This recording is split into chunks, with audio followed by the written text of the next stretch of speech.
falar aqui, ó.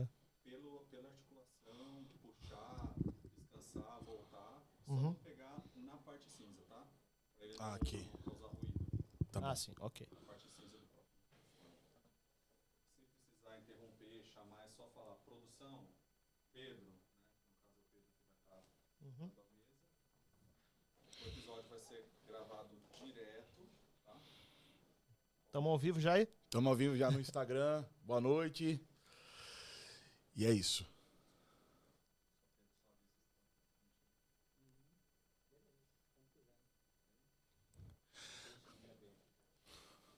Pode mandar ver? Olá, você que está no Quem Como Deus podcast. Nós temos aqui assuntos católicos, falamos a respeito de aparições marianas, de manifestações diabólicas, o sobrenatural dentro do contexto católico. E é uma alegria receber você aqui no nosso podcast. Tenha certeza que esse podcast vai edificar você e você não sairá desse podcast da mesma forma quando começou, porque você vai sair com muito mais conhecimento, com muito mais catequese e vai ficar também surpreso com tanta coisa boa que nós vamos aprender nesse episódio. Eu quero já, inclusive, pedir para você compartilhar esse link com o máximo de pessoas que você conhece, com as pessoas que você tem aí nos seus grupos no WhatsApp. Manda para aquelas pessoas que são seus amigos, porque é impossível assistir esse podcast e não sair daqui edificado. Então não economiza no compartilhamento, manda para todo mundo e com certeza você está evangelizando. Quem compartilha, afinal de contas, nós sabemos, evangeliza. Já quero pedir uma coisa para você. Fique atento, porque vai ser sensacional. Se você está assistindo agora ou se você está assistindo ao vivo, não importa. O que importa é assistir, porque vai ser muito bom. E eu estou aqui com o meu querido amigo, Padre Francisco Amaral. Uma alegria receber o senhor. Seja muito bem-vindo no Quem Como Deus podcast. Deus abençoe, Thiago. Sua Alegria bênção. em te conhecer pessoalmente pela primeira vez hoje. Pois é. A gente já conversa há muitos anos Faz pela mesmo. internet e a gente se aproximou exatamente porque a gente gosta de falar desse assunto, Exatamente. né? Do sobrenatural, da questão espiritual, da espiritualidade. Então a gente tem muita coisa boa a partilhar hoje em público com todos os nossos seguidores, inscritos e com você, né, que está assistindo essa live junto conosco. Vamos começar com uma oração? Vamos começar então. O senhor conduz, o senhor é o padre. eu hoje tô aqui como leigo, pode começar. Deixa eu só esclarecer uma coisa antes de começar, né? Eu não sou exorcista, Sim. eu sou estudioso. Ah, sim. Então hoje a gente vai falar de muita coisa. Vamos falar sobre o poder da Virgem Maria nos exorcismos, vamos falar das aparições marianas. Eu tenho alguns livros escritos sobre Nossa Senhora pela Canção Nova. E nós estamos em Cuiabá, viu, gente? Sim, Cuiabá. Ao vivo de Cuiabá, a minha arquidiocese. O Thiago estava esses dias aí numa missão em Rondonópolis. Primavera do Leste. Primavera do Leste, quase aqui pertinho, né? Ah, é. Depende, né? Mas tava tudo certo. E vamos pedir a bênção de Deus sobre nós na noite de hoje. Pelo sinal da Santa Cruz, livrai-nos Deus nosso Senhor dos nossos inimigos. Em nome do Pai, do Filho e do Espírito Santo. Amém. Abençoai, Senhor, todas essas conexões, os equipamentos, todas as pessoas que estão nos acompanhando desde já na noite de hoje, com a vossa bênção, com a vossa proteção pela intercessão poderosa da Santíssima Virgem Maria, dos anjos e dos santos. Em nome do Pai, e do Filho, e do Espírito Santo. Amém. Ave Maria, cheia de graça, o Senhor é convosco. Bendita sois vós entre as mulheres, e bendito é o fruto do vosso ventre, Jesus. Santa Maria, Mãe de Deus, rogai por nós, pecadores, agora e na hora de nossa morte. Amém. Padre, é uma alegria ter o senhor aqui conosco. E eu quero fazer... O senhor tem um livro, um dos livros é o Aparições Marianas no Brasil. Nossa Senhora já apareceu no Brasil. Se você está desavisado, não tem problema, fica sabendo agora. Ela já apareceu no Brasil várias vezes. Uma das aparições, padre, foi como Nossa Senhora das Lágrimas, que é uma aparição que tem crescido muito, a devoção à Nossa Senhora das Lágrimas. E eu lembro que o senhor contou que quando o senhor foi falar dessa devoção, o senhor teve uma experiência assim que o senhor considera um combate espiritual mais forte. O senhor lembra dessa experiência? Alguma coisa relacionada ao ralo, alguma coisa assim do tipo? Sim, sim. Na verdade, foi na época também que eu comecei a divulgar, né, a devoção à Nossa Senhora das Lágrimas. E todo mundo que fala de Nossa Senhora das Lágrimas, testemunho é senso geral, senso comum. Sim. O combate espiritual é forte. Exatamente. Você deve ter tido experiências também. Mas tô tendo. A oração que Nossa Senhora ensinou, a coroa das lágrimas, ela tem um poder muito grande sobre o mal. Por isso que o demônio não gosta dessa oração, né? Sim, sim. É uma coisa que eu acho que acaba atingindo ele diretamente, né? Tudo que fala de Nossa Senhora atinge, de certa forma, o demônio e provoca a ira. Mas, assim, quando fala de Nossa Senhora das Lágrimas, parece que é muito específico para a libertação essa devoção. Sim. E a própria Virgem Maria explicou, né, para a irmã Amália o poder da oração pelas suas lágrimas. Presta bem atenção. São as lágrimas daquela que ofereceu o próprio filho Sim. pela salvação do mundo. Então, Santo Afonso de Ligório fala que havia no Calvário 2 sacrifícios. O sacrifício de Cristo, que salva o mundo, e o sacrifício da Virgem Maria, que se unia ao sacrifício dele. Por isso, essa oração tem tanto poder. E aqui, eu vou contar essa minha experiência, agora já no início, mas eu sempre gosto de falar uma coisa. Nós precisamos ter muito equilíbrio para falar desse tipo de coisa. Sim. Até porque tem muito maluco na internet. É o que mais tem. Internet tem aparição falsa sendo divulgada, tem aparição verdadeira, mas sendo divulgada de forma errada, acabando causando medo nas pessoas e tirando o foco da essência da mensagem da Virgem Maria. Vamos falar também sobre isso, mas a gente tem que ter muito equilíbrio numa coisa, em saber que o mundo espiritual existe, Sim. mas nem tudo aquilo que as pessoas atribuem a Deus, a Virgem Maria ou ao demônio é realmente fenômeno espiritual. Sim.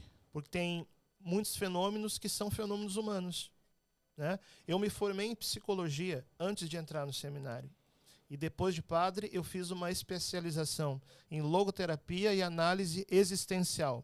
Então a gente sabe que muita coisa é psíquica ou espiritual, e tem fenômenos que são mais ligados ao corpo, são coisas físicas, entendeu? Sim. Às vezes a pessoa está rezando, eu passei mal na oração, às vezes você não dormiu direito, né? Então a gente tem que ter esse discernimento. E a própria oração exige do nosso corpo, né? Assim, atenção, às vezes a pessoa, né, tá com coisa normal da vida, né? Sim, porque senão a gente cai em 2 exageros. Isso é importante também esclarecer já agora no começo, antes de falar de experiências. Tem aquelas pessoas que acham que o demônio não existe, ou que anjo não existe. Sim. Ou que Deus não existe. Acham que tudo é uma figura de linguagem, é uma, como é que fala? Uma mitologia. Sim. É um extremismo possível. E tem muita gente hoje dentro da igreja que vai por essa linha.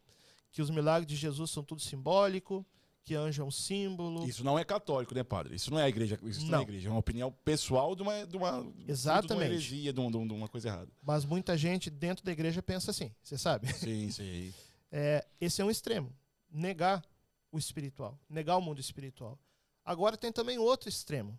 São aquelas pessoas que acham que tudo é místico, que tudo é espiritual, que tudo é anjo, que tudo é demônio. O cara dá um espirro, foi o demônio.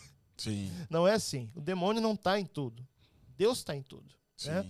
Então esse é o outro extremo. É achar que tudo é sobrenatural. Então a gente tem que ter um ponto de equilíbrio aí. E é desse ponto de equilíbrio que eu quero partir. Sim. Para a gente poder falar também de experiências, de aparições e de tudo isso. Pra você ter uma noção, o senhor estava falando, exatamente.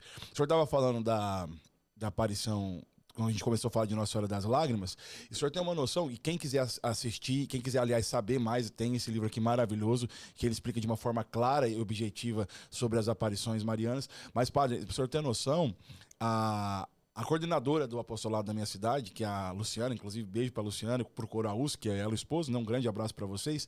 Ela falou assim, o que ela está vivendo em casa, quando ela começou a tomar frente dessa divulgação desse apostolado, ela nunca viveu. Então não é algo assim corriqueiro, tipo, aconteceu um probleminha em casa. Não, assim, é um acúmulo e a força com que acontece, né? Muito, muito mais do que o natural do que antes acontecia. São várias coisas em sequência e muito fortes, assim. Então ela tá sofrendo isso também. Combate espiritual, né? E Nossa Senhora falou, né, que acho que uma das promessas que ela faz para quem reza as lágrimas é a conversão de pessoas que estão em caminhos de trevas, que espiritualmente são errados e que levam ao mal, né, indiretamente. Sim, mas é importante lembrar também, Thiago, quando a gente fala de combate espiritual, e é importante aqui no início da live a gente já pontuar algumas coisas. Sim. Porque senão as pessoas também ficam com medo de abraçar a devoção por causa do combate espiritual. Mas vamos entender o seguinte, se o combate espiritual de alguma forma aumenta, as graças recebidas por quem vive uma devoção mariana verdadeira também aumentam. Sim. Se o combate aumenta, é mais graças que você vai receber. Exatamente. Inclusive para vencer o combate. É. E- Quanto maior a graça, maior o combate, mas quanto maior o combate, maior a graça. Exatamente. Né? Então, e às vezes você olha para a graça, a pessoa, você pensa, né? Por que os santos não deixaram os videntes de Nossa Senhora, por mais que muitas vezes quisessem desistir da missão, não desistiam? Por quê? Porque a graça era muito maior do que o combate. O combate era acirrado, era duro, mas a graça era muito maior. E Jesus não abriu mão da cruz, né? Exatamente. Nosso Senhor não abriu mão da cruz. E assim, veja, a questão do combate espiritual, eu nem senti tanto ao começar a divulgar a devoção das lágrimas, Nossa Senhora das Lágrimas, porque eu já há 15 anos divulgo a consagração. Então é 6 por meia dúzia, né? Porque a consagração também, estou falando aqui da consagração total a Jesus pelas mãos da Virgem Maria, como nos ensina o Tratado da Verdadeira Devoção, que era nada menos que o livro de cabeceira do Papa São João Paulo II, né? Exatamente. E São João Paulo II, ele colocou o lema do papado dele, era base no tratado. E São João Paulo II, além de tudo, ele fez muita coisa para o bem, né, da igreja, foi muito grande. E ele, né, tinha uma devoção muito forte a Nossa Senhora e fez com que muitas pessoas o seguissem, né, o imitassem. Ô padre, mas quando que começou esse interesse do senhor pelas aparições marianas? Desde criança. Mas só fechando é. o assunto anterior, né, senão a gente vai abrindo. Esse combate espiritual que você falou, que eu mencionei, sim. Questão do ralo, na verdade, foi mais ou menos o mesmo tempo que eu comecei a divulgar a devoção de Nossa Senhora das Lágrimas, mas foi um dia que eu e o meu pároco anterior, que era o padre Elilzo, a gente foi atender uma oração de libertação naquele dia. Então tem tá tudo ali no... Isso. O padre Elilzo, ele fez um curso de exorcista em Roma, mas nenhum de nós é exorcista. A gente não foi fazer um exorcismo. A gente foi orar por libertação, né? Mas eu já escutei muitos padres exorcistas falando assim, que quando o combate é mais direto, as ações espirituais também podem ser mais diretas. Sim. Então, no dia que a gente foi rezar pela pessoa, quando eu acordei de manhã, eu percebi uma coisa estranha. Primeiro que a bateria do meu computador não estava no computador. Estava do outro lado do quarto. Eu fiquei pensando assim, devo ter derrubado. Não dei muita atenção. Ou do nada à noite fui ver alguma coisa. Isso. Aí eu fui tomar banho quando eu acordei. É um banheiro que só eu uso. Então ninguém passou por ali. O ralo, a tampa do ralo, estava fora do ralo. O ralo estava aberto. Eu pensei assim, eu devo ter ido tomar banho e passei o pé sem querer e tirei. Aí eu coloquei a tampa de novo. Só que aí eu percebi que a tampa é mais baixa do que o ralo. Ou seja, seria impossível tirar com o pé. Mas eu também não dei muita bola. Tava com mais coisas na cabeça. Sim. Entendeu? Tinha que resolver coisas de diocese, de confissão. Não dei muita atenção. Só que depois, conversando com um padre que entende mais sobre exorcismo, no mesmo dia, eu contei para ele o que aconteceu. Ele falou assim, padre, isso aí é muito comum quando se vai atender casos de libertação. Porque isso mostra que existe um combate espiritual. E Deus permite essas coisas, esse tipo de coisa. O padre com mais experiência de exorcismo falava para mim, Deus permite esse tipo de coisa exatamente para mostrar que o combate está acontecendo. Sim. Mas, ao mesmo tempo, Deus protege. Exatamente. Porque pensa, não é que o demônio... não sou o Padre Pio, que o demônio apareceu no meu quarto para me espancar, né? Não. Mas Deus permite coisas pequenas para a gente perceber que o combate acontece. E até mesmo se proteger mais e rezar mais. Isso. Só que eu não tinha ainda dado tanta credibilidade. Fiquei assim, será que foi, será que não foi? Aí passou alguns dias, tem um padre amigo meu aqui de Cuiabá, o padre Flávio Rafael. E ele foi almoçar lá em casa e eu comecei a contar essa minha experiência para ele. Ao mesmo tempo, presta atenção nisso, ao mesmo tempo que eu contava essa experiência, eu ouvi, e ele também, o barulho do fogão da cozinha, meio que ligando sozinho. Tipo assim, Zzz, zzz. Quando a gente falava exatamente sobre isso. O fogão tentou ligar sozinho. Eu pensei que era ele. Ele pensou que era eu. Mas eu olhei para trás, ele não estava no fogão, estava no micro-ondas, que é do outro lado. Ele olhou para mim, eu não estava no fogão, eu estava na geladeira. Aí a gente se olhou e começou a rir na hora. Porque a gente percebeu, né, exatamente contando essa história, acontece isso. Nada demais. A gente pegou uma água, sal, né, jogou na casa, tranquilo. Mas são pequenas coisas que Deus permite para mostrar que existe um combate espiritual.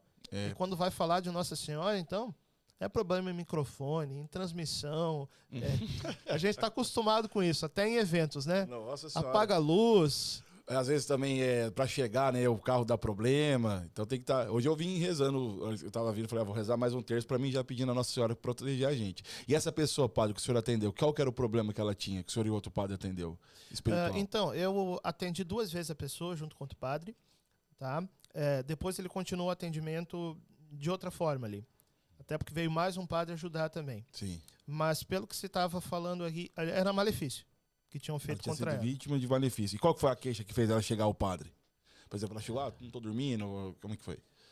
Durante as orações, ela tinha transtornos. Ela ia em grupo de oração, ela ia em retiro, entendeu? Entendi. Mas durante as orações passava mal e tal. Entendi. Uma reação ao sagrado, à oração. Entendi. Sim. E hoje o senhor sabe se ela tá liberta, se ela também? Tá, pelo menos, muito melhor. Que bom. Participa da missa na paróquia e não acontece nada, pelo menos. Padre, tem lugares que, inclusive, tem muito vídeo na Porque internet. a libertação, desculpa interromper, ela é um processo também. Sim. Às vezes a pessoa, padre, reza por mim aqui, pensando que é na hora que a coisa acontece. Às vezes não. Às vezes é um processo que é também de cura interior, de feridas, Sim. de emoções. É isso? Exatamente. E também Deus permite com que seja um processo para a pessoa, nesse processo, ir se convertendo, né? E transformando e mudando seus hábitos pecaminosos e tudo mais. O padre, muitas aparições marianas, às vezes tem muito vídeo circulando de algumas aparições, em que, enquanto Nossa Senhora está aparecendo ali, existem pessoas manifestando com forças malignas, né? Eu gosto muito de usar o termo surto maligno, a pessoa gritando, demonstrando ali uma ira. O senhor já chegou a presenciar ou ver esses vídeos? Ou alguma coisa assim do que o pessoal conta? Já. Eu lembro, inclusive, que tem uma aparição, um vídeo bem conhecido de uma aparição em Medjugorje. Isso, é dela Se que eu eu tô não me falando. engano, é para Miriana. Né? Sim. Abrindo parênteses aqui, padre, mas a igreja aprova ou não aprova Medjugorje? Vamos explicar. Medjugorje primeiro está acontecendo ainda. A igreja não costuma dar uma posição definitiva enquanto os fenômenos estão ocorrendo. Exato. Desde 1981. Porém, com a mudança nas normas do Vaticano no ano passado, em relação às aparições, a igreja agora, o que ela faz? Ela não se pronuncia mais a respeito de ser sobrenatural ou não ser sobrenatural. A igreja se pronuncia a respeito da questão pastoral, né? O conteúdo da mensagem, os supostos videntes, os frutos espirituais, é nisso que a igreja olha quando se pronuncia. Então a igreja se pronunciou sobre Medjugorje, decretando Medjugorje no mais alto grau. Nada obsta, irre obsta. Ou seja, não existe nada que impede os fiéis de crerem e divulgarem Medjugorje. O que não quer dizer que a igreja tenha declarado a sobrenaturalidade. A igreja não faz mais isso. Deixando os fiéis livres para, mesmo nos casos que ela se pronuncia positivamente, os fiéis serem livres para crerem ou não, fazerem seu próprio discernimento. Porque para ser católico não precisa crer em aparição, né? Exatamente. Basta crer na Bíblia, na tradição e no magistério da igreja. Então, nessa aparição de Medjugorje... Mesmo Fátima, padre, por exemplo, eu não acredito em Fátima. A pessoa está pecando se ela não eu acreditar? só acho que quem não acredita em Fátima está meio fora da realidade, mas não dá para dizer que a pessoa não seja católica por não acreditar em Fátima. Se ela crê na Bíblia, crê na tradição, crê no magistério, é católica. Sim. Agora, se crê ou não numa determinada aparição, isso a gente pode debater. Você pode ter uma opinião, eu posso ter outra, né? Então, a respeito de Medjugorje, tem esse vídeo... Confirmou. A respeito de Medjugorje, tem esse vídeo muito forte em que a Miriana está tendo uma aparição e o inimigo se manifesta ali, gritando muito, né? Como se fosse um momento de libertação. E isso é interessante. Pelas experiências de alguns exorcistas, e falar isso é chocante, tem demônios que parece que têm mais medo da Virgem Maria do que de Jesus. Sim. Então, eu sei, né? Deve ter protestante nos assistindo agora. Ah, ele sempre aparece. Deve estar escandalizado com o que eu estou falando. Até no anúncio já tinha uns lá. Mas isso tem uma explicação. E uma explicação muito clara, que é a seguinte: qual que é o pecado essencial do demônio? Que está na natureza dele. A soberba e o orgulho. Não é pecado contra a castidade, porque demônio não tem corpo. Não é pecado, né, de outros tipos. Não, é a soberba. O demônio, ele quis se igualar a Deus, ou até ser maior do que Deus. Esse é o pecado fundamental do demônio, é a soberba. Então, o que mais fere o demônio no campo de virtude? É a humildade. Sim. Agora, deixa eu te perguntar uma coisa, Tiago. Hoje eu sei que você faz academia aí, tá forte, né? Você tem cara que quando era criança, adolescente, era brigão de rua. Era ou não era? Ou é só cara? É só cara. O senhor acredita que eu fico conformado comigo mesmo? Eu tava falando esses dias pra trás, falei, não acredito que eu deixei as coisas acontecerem comigo. Hoje eu não deixo mais, não. Hoje se eu precisar, nós resolve. Pois é. Agora, pensa só. Um brigão de rua, que tá ali com a gurizada ali, né? O que é mais humilhante pra ele? Apanhar de um cara grandão, maior do que ele, ou apanhar de uma menininha? Ah, de uma menininha, com certeza. Se ele apanhar do cara grandão, tá na ordem do dia. É natural. Agora, se ele apanha de uma menininha, é muito mais humilhante. Ele vai ser zoado ali na rua, no bairro, pelo resto da vida, né? Agora, pensa só. O demônio ser derrotado diretamente por Deus, tá na ordem natural das coisas. Agora, com a Virgem Maria é diferente. Por quê? Porque pela ordem da natureza, a Virgem Maria é inferior a ele. Sim. Demônio é anjo. Nossa Senhora é uma criatura humana. Pela ordem da natureza, a Virgem Maria é inferior ao demônio. Mas pela ordem da graça, por ser mãe de Deus, ela foi colocada acima de todos os homens e de todos os anjos. Então, pela natureza, Nossa Senhora é menor do que ele. Pela graça, ela é maior. Por isso que é muito mais humilhante para o demônio ser derrotado por meio da Virgem Maria do que ser derrotado diretamente por Deus. Então, é a humildade de Maria que fere a soberba de Satanás. Sim. Por isso que ele fica apavorado na frente dela. Tem aquele livro A Virgem Maria e o Diabo nos Exorcismos, acho que é do padre Francisco Bamonte. Sim. E ele fala muitos relatos assim, né? Que é insuportável para ele ter que reconhecer Nossa Senhora como Rainha dos Anjos, é insuportável ver quem é Nossa Senhora, porque Deus é soberano, né? Deus está acima de tudo e de todos, mas a Virgem Maria é criatura, que Deus a elevou, né? Como mãe de Deus. Então, para ele é insuportável. Eu tinha perguntado para o senhor, nesse vídeo, por exemplo, o senhor já chegou a presenciar assim, momentos marianos, onde Nossa Senhora, de certa forma, era muito invocada, forças malignas se manifestarem? No ministério, na vida? Em eventos. Inclusive, num evento que eu participei com o Padre Rufus. Quem conhece o Padre Rufus sabe que o cara, assim, ele tem um dom de libertação impressionante. Ele não precisa começar a rezar. Ele começa a pregar e começa a acontecer manifestações. Né? E eu me lembro de um evento em 2011 que eu participei com ele lá na Canção Nova, em que houveram muitas manifestações ao mesmo tempo, enquanto se fazia uma oração mariana de nós sermos gerados novamente no ventre de Maria. Então começou uma cura ali, de cura interior, de traumas, né? E naquela hora, muitas manifestações ao mesmo tempo, mostrando que o poder de intercessão dela. Sim. E é engraçado que existem casos que eu acho que é muito... que são muito específicos e precisam muito da ajuda de Nossa Senhora de uma forma ainda mais forte.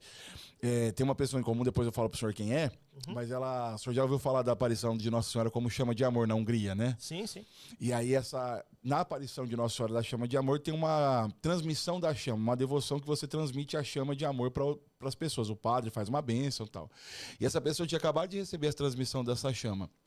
E uma das promessas que Nossa Senhora fez é que quem recebe essa transmissão fica invisível aos olhos do demônio. Nossa Senhora cega o diabo, né? E essa pessoa, essa mulher que a gente conhece, depois eu vou falar pro senhor quem é, ela falou que uma pessoa do nada, uma pessoa conhecida dela, colocou ela dentro do carro e começou a rodar com ela, ameaçando ela, tá, uma coisa assim sem sentido. E ela não estava entendendo nada, ela não tinha brigado com a pessoa, nada. Conhecia só a pessoa, e a pessoa ameaçando ela, e ela viu que aquilo era muito estranho. De repente ela conseguiu sair do carro, saiu assim correndo, foi para casa. Quando ela chegou em casa, estava quase da hora dela pregar. E tinha um amigo dela lá, falou, ó, aconteceu isso, não sei me explicar, mas estou indo pro grupo. Ele falou, não, você não pode, ué, é muito perigoso. Essa pessoa te ameaçou. Ela falou, não, eu vou. Eu não vou deixar de cumprir meu chamado por causa do demônio, né? Ela já tinha sentido que era algo diabólico. E ela chegou. Quando ela chegou, é a Ana, do Padre Douglas. A Ana. Ela não vai ligar. Sim, nossa amiga, hein? Ela não vai ligar. Aí disse que quando ela chegou na porta da igreja, quem tava lá? O cara que tava, né? Ali, às vezes, por influência do demônio, né? Que tem os graus, né? Influência é um deles. Tava sob influência do demônio, uma coisa estranha. Ela entrou, passou diante dele e ele não a viu. Quando ela entrou, tinha um seminarista fazendo a ministração da oração, do louvor, e ele falou assim, ó, tem uma pessoa aqui que estava sendo perseguida pelo demônio, mas Nossa Senhora cegou o demônio quando você entrou aqui. Nossa Senhora já tinha cegado o demônio. E ela tinha acabado de receber a transmissão da chama de Nossa Senhora do Amor, da chama de amor, que promete exatamente que nós vamos ficar invisíveis aos olhos do demônio. Impressionante. Você tinha perguntado sobre as aparições, né? Quando o senhor começou a se interessar? Desde criança. Porque assim, eu nasci numa família católica. Eu ia muito na missa para cumprir ritual, entendeu? Se eu não fosse na missa, tinha duas coisas que eu precisava fazer para jogar videogame. Era ir na missa e arrumar o quarto. Arrumar o quarto não aprendi a arrumar até hoje, mas ir na missa aprendi até a celebrar. Foi bem. Eu ia muito assim, o testemunho, claro, da vida católica dos meus pais, né? Eu sou filho único. Eu sentia muita falta de ter irmãos para brincar. Meus pais sempre me deram tudo, não tenho nada a reclamar. Falta de amor, de ausência, nada disso. Eu recebi sempre muito amor dos meus pais. Isso formou minha personalidade, sabe? Eu percebo que às vezes quando a pessoa ela vem de uma família desestruturada, ela traz tantas feridas que é como se ela tivesse um buraco dentro dela, sabe? Eu não tenho isso. Às vezes o pessoal me vê passar tanta tribulação desde a época do seminário, entendeu? Mas eu vejo assim, um núcleo firme de personalidade que eu tenho é a minha estrutura familiar. Sim. Entende? Meu pai, minha mãe, não tenho nada a reclamar disso. O que eu sentia falta era criança para brincar. E eu tinha uma certa solidão muito grande por causa disso. Aí emprestaram para minha mãe uma fita de vídeo a respeito das aparições marianas. Era um documentário chamado Aparições da Virgem Maria no Mundo. Tem lá no meu canal no YouTube, Padre Francisco Amaral. Não é para ver agora, hein? Depois vocês veem. Você vê. Tá? Eu coloquei não lá que falar de Garabandal, não. Que falar as raparigas de Garabandal, não é esse? Não, não é o... Já viu esse? Já, engraçado, né? O significado do português de Portugal e do... Entre parênteses. Mas esse documentário, Thiago, falava de várias aparições. E aquilo mexeu comigo. Eu sempre fui uma criança assim, muito imaginativa. Eu acho que você também tem esse ponto de gostar desse assunto sobrenatural e tal. Eu também sou filho único. É? E também sou filho, não lembrava sou filho disso. adotivo, sou filho único. E sempre pedi pra minha mãe pra ter irmãos. Mas eu não tinha, porque pra adotar outra criança é muito complicado. Sim. E os meus pais assim, sempre cuidaram dos meus avós de idade. Então, acho que o plano de ter outro filho foi um pouco ficando pra frente. E daqui a pouco ficou tão pra frente que passou, entendeu? Porque a idade passa também, né? Sim. Então, assim, eu sempre gostava de desenhar, de inventar histórias. Quando eu ia ver filmes, sempre gostei de filmes que tem, né, o mundo espiritual, o sobrenatural ali envolvido. Eu sempre gostei muito, assim. Eu sempre tive uma grande atração pelo sobrenatural. E acho que esse foi um dos motivos também que eu quis estudar a psicologia para ter esse ponto de equilíbrio, para discernir aquilo que é espiritual, aquilo que não é, tanto no divino como no diabólico, né? E quando eu vi aquela fita de vídeo sobre as aparições marianas, aquilo me chamou a atenção. Primeiro por uma curiosidade. Não era ainda uma conversão sincera. Eu ia na missa para cumprir tabela, né? Pra jogar o videogame. Exatamente. Só que eu comecei a estudar muito sobre isso. Naquela época não tinha internet ainda. Eu tinha 12 anos, era o ano de 1995. Tinha muito livro, tinha muita apostila. Você já era da igreja nessa época? Não? 95 eu tinha 3 anos. Então tava lá no meio, lá, né? Brincando. Provavelmente eu tava dentro de casa, porque minha mãe não deixava eu sair pra rua pra brincar com os meninos, porque ela ficava com medo de eu virar brigão de rua. trombadinha, brigão de rua, então eu tava em casa. Sim. Eu comecei a ler muita coisa, apostila, que o pessoal passava de um lugar para o outro, né? E comecei a conhecer as aparições. E a primeira aparição que me chamou a atenção mesmo foi a aparição de Medjugorje. Era a época, né? 95 até 2000, a Nossa Senhora. Inclusive, ajuda a segurar aqui, Thiago. Essa imagem sempre anda comigo, que é a imagem da Rainha da Paz, conforme foi pintada, né, de acordo com a aparição de Medjugorje. E como que foi isso aí? Essa aqui não é Tirralina? Nossa Senhora das Graças de Tirralina? Sim, Que é ali pertinho. mas a descrição do rosto Ah, sim. veio de Medjugorje. Sim. Então a artista ela ia escutando aquilo que os videntes iam falando, né? Você imagina, no início das aparições eles eram adolescentes também, como eu. A Miriana, ela tinha 16, Vitska tinha 16, Marília tinha 16, a Ivanka tinha 15, o Ivan 16 e o Yakov 11. Eram adolescentes. Então, eles iam descrevendo como Nossa Senhora é, né? A média mais ou menos 1,60 e poucos, olhos azuis, face rosada quando sorri, Sim. cabelos castanhos repartidos no meio e tal, né? E ia pintando.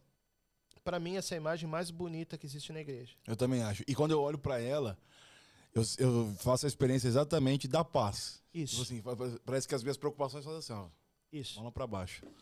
Aí perguntaram pro Yakov, depois de pronta. E aí ficou parecida? Ele disse, ficou até parecidinha. Mas Nossa Senhora é muito mais bela, muito mais linda do que isso. É isso, meio comum, né? Dos videntes. Assim, Não tem como pintar a beleza dela. Não estou falando só beleza da face, do rosto. Não, a beleza das virtudes, a beleza da alma. Então, essa beleza de Nossa Senhora e a presença dela como mãe, eu sempre falei da solidão de filho único, né? E, além disso, eu morava em apartamento, então não tinha essa coisa de brincar na rua o tempo todo, né? Eu troquei de escola, minha mãe quis me mudar de escola quando eu era adolescente, também caí numa turma nova sem conhecer ninguém. Enfim, eu sei que naquela época, início da adolescência, sabe, aquilo se tornou, a solidão para mim se tornou uma coisa crônica, uma ferida, de verdade, sabe? E conforme eu comecei a ler as mensagens da Virgem Maria, primeiro por curiosidade, depois aquilo começou a mover meu coração. Então, uma das experiências mais fortes que eu tive com ela foi aos 13 anos de idade, segurando o terço nas mãos, como se estivesse segurando as próprias mãos da Virgem Maria. E chamando ela de mamãe. Sim. Porque ela nos chama de meus filhos, queridos filhos, Sim. meus filhinhos. Então, por que não chamá-la de mamãe? E aos poucos aquilo foi curando o meu coração e aquela solidão que eu tinha não existia mais. Sim. Aí que começou a minha caminhada de verdade na igreja, consciente do que é a missa, que eu fui aprendendo também lendo as mensagens, né? Medjugorje, Padre Gobi, do movimento sacerdotal mariano, que hoje já está em processo de beatificação. E ele esteve aqui, né? Várias vezes. Várias vezes aqui no Vinho de Verde, ele esteve aqui em Cuiabá. Isso. E hoje ele já está em processo de beatificação, já é servo de Deus. Sim.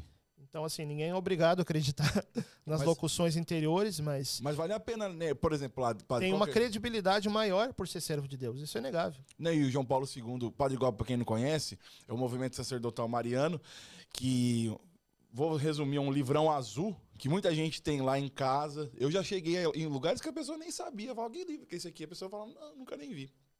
Mas que, ainda que você não acredite que aquilo tem algo de sobrenatural, a catequese que traz é muito, muito profunda. Eu acredito São muito. 25 anos de locução interior. Qual que é a diferença da aparição para a locução interior? Então, a aparição, propriamente dita, é uma coisa que a pessoa capta pelos sentidos. Então, é como se você estivesse me vendo agora aqui, né? Que nem você me vê. E a locução interior, não. Quando na aparição a pessoa vê e ouve fisicamente com sentidos, a locução interior é uma voz que se ouve na alma. Então, o Padre Gobi, durante 25 anos, ele escreveu as mensagens de Nossa Senhora, foram publicadas num livro azul, grosso, Sim. chamado Aos Sacerdotes, Filhos Prediletos de Nossa Senhora, e teve imprimatur de vários bispos. O que é imprimatur? É uma autorização oficial da igreja por parte de um bispo, ou de mais bispos, para imprimir, para ler, para meditar, para divulgar. Sim. E eu acredito que logo, logo, pelo ritmo que as coisas estão, questão de poucos anos, ele vai ser canonizado, né? Hoje nós tivemos a alegria aí de canonização do Carlo Acutis, rogai por nós. Amém, rogai por nós. Logo, logo, acredito que o Padre Gobi também será canonizado. Amém. Ô padre, e O senhor então começou por Medjugorje. E como que chegou a consagração à Nossa Senhora na mão do senhor? O tratado de Nossa Senhora. Então, nesse meio tempo, teve a minha experiência de batismo no Espírito Santo na Canção Nova. Eu fui pela primeira vez na Canção Nova, em Cachoeira Paulista, em 2001. Era um acampamento de carnaval. Naquela época, cara, era a época da explosão da Canção Nova. Saiu lá do Rio Grande do Sul. Isso, tinha muita excursão. O finalzinho dos anos 90, início dos anos 2000, foi quando a renovação carismática explodiu.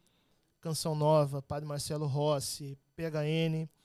E quem lembra da época, acho que aí você já lembra um pouquinho, né? Ah, lembro. Aí eu já estava A gente lembra cada grupo de oração que tinha se multiplicando, era um fervor, uma intensidade, uma coisa assim. Grupo no mínimo tinha 100 pessoas, 200 Nossa, pessoas. era uma coisa assim muito própria daquela época, sabe? E o tipo de experiência carismática que se tinha, todo mundo repousando, todo mundo orando em línguas. Hoje você vê que as pessoas, normalmente, você vai em missão, as pessoas são mais fechadas para orar. Sim. Você vai conduzir a oração, levanta as mãos e começa a falar para Deus. Fica todo mundo assim. Na época, cara, todo mundo abria a boca rezando em voz alta. Uhum. Espontaneamente, lembra disso? Sim, sim. Só isso se apagou muito. Hoje as pessoas ficam mais na música, né? Rezam com a música, isso é bom. E um pouco de oração em línguas. Naquela época tinha muito mais oração espontânea. De vocal, né? Isso. Tinha até um livro que chamava Louvor Ping Pong, que o senhor chegou a ter? Cheguei, cara. Era do editora Raboni. Isso, que ainda existe. Sim, eram métodos, mas que ajudavam as pessoas a se abrir, né? Eu tô com a missão, eu me sinto chamado a trazer de volta. Onde eu vou... Deixa eu ver se eu me lembro bem do método. É tipo assim, um grupo de oração, a roda. Isso. Aí um daqui louvava por uma coisa, depois um do outro lado tinha que louvar por outra. Tipo assim, ó, eu falava assim, Senhor, eu te louvo porque tu és bom. Aí o senhor falava, eu te louvo porque tu és Deus, eu te louvo porque o senhor é amor. Aí você fala, eu te louvo porque tu és misericórdia. Isso mesmo. Sim, isso ensinava as pessoas a rezar. Muito, e é muito bom. E a primeira coisa que me chamou a atenção na renovação carismática, porque eu já tinha assim, eu nunca vi Nossa Senhora, nunca ouvi. Mas eu não precisa. Por quê? Porque ela está presente na nossa vida. Ela é nossa mãe. Mesmo que a gente não veja, que a gente não ouça, sabe? Então eu já tinha muito essa vivência de intimidade com ela. Quando eu conheci essa parte da renovação carismática, porque no início, acho que a gente vai falar sobre isso também, eu era um pouco avesso a essa questão de dons, sabe? De oração em línguas, de repouso no espírito, porque a minha infância foi num ambiente de igreja que não tinha essas coisas. Isso eu conheci depois da adolescência. Então, para mim, era tudo muito estranho. Eu ficava pensando... Que loucura é essa? Mas o que me chamou a atenção na renovação carismática, quando eu conheci, foi a espontaneidade na oração. O que era mais ou menos a forma como eu já era com Nossa Senhora, sabe? Sim. E depois com Jesus, porque ela me levou para Jesus, ela faz isso. Eu fui para a Canção Nova em 2001, estava começando na renovação carismática, e eu tive lá aquela experiência que se chama batismo no Espírito Santo. Abre parênteses aqui. Durante muitos anos as pessoas ficaram com medo dessa expressão, né, Tiago? Para não confundir com o sacramento do batismo. Tudo bem. Era até um cuidado teológico, né? Só que conforme as coisas foram evoluindo positivamente, e grandes teólogos na Igreja Católica, como o padre Raniero Cantalamessa, as coisas foram ficando muito mais claras. E a expressão bíblica do Pentecostes, da manifestação carismática do Pentecostes, que não foi um sacramento, foi uma experiência carismática. Sim. Ali não tinha água, não tinha óleo, foi experiência carismática. A expressão bíblica que Jesus falou é: sereis batizados no Espírito Santo, em poucos dias.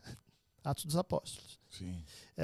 E o Papa Francisco voltou a usar essa expressão batismo no Espírito Santo, o que mostra que ela está totalmente legitimada dentro da igreja. Exato. É só não confundir com a questão do batismo, mas hoje nós já temos conteúdo teológico suficiente para isso. Sim. Então, o que de fato é a experiência do batismo no Espírito Santo? Não é simplesmente uma experiência de sentimento, de emoção, de arrepio, de repouso no Espírito. A gente pode até falar sobre isso também. E essas coisas podem acontecer.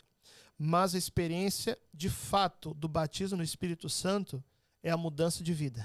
Sim. Então, eu voltei da Canção Nova a outra pessoa. Que às vezes, a mudança de vida, que às vezes parte de uma experiência sensorial, né? Por exemplo, a pessoa fala assim, eu senti isso e a partir disso quero mudar de vida, quero ser santo. Então, né, às vezes parte disso, às vezes não. Sim, exatamente. Então, o fruto espiritual do batismo no Espírito Santo é mudança de vida. Eu voltei para Porto Alegre de outro jeito. Eu já fazia missa diária, só que eu voltei querendo ir em grupo de oração todo dia, Tiago. Mas onde o senhor aprendeu a missa diária? Com o Medjugorje? Com Medjugorje. Exatamente, que é uma das 5 pedrinhas, né? Sim. Eucaristia, confissão, rosário, jejum e a palavra. E aí, depois do batismo no Espírito Santo, eu só queria saber de grupo de oração. Você sabe que o batismo no Espírito Santo, quando é verdadeiro, é uma coisa tão forte que parece que desestabiliza um pouco a pessoa por um tempo, né? Depois eu vi que aquilo é exagero. Eu não acho certo o leigo que vai em grupo de oração todos os dias e, por exemplo, não fica com a família. Não. Então, eu pesquisava no site onde é que tem grupo de oração. Segunda, terça, quarta. Cada dia de semana eu ia numa paróquia, atrás de um grupo de oração. Eu também vivi isso. O povo falava assim, Tiago, mas você tem que saber de qual grupo você vai ser, porque você fica em todos.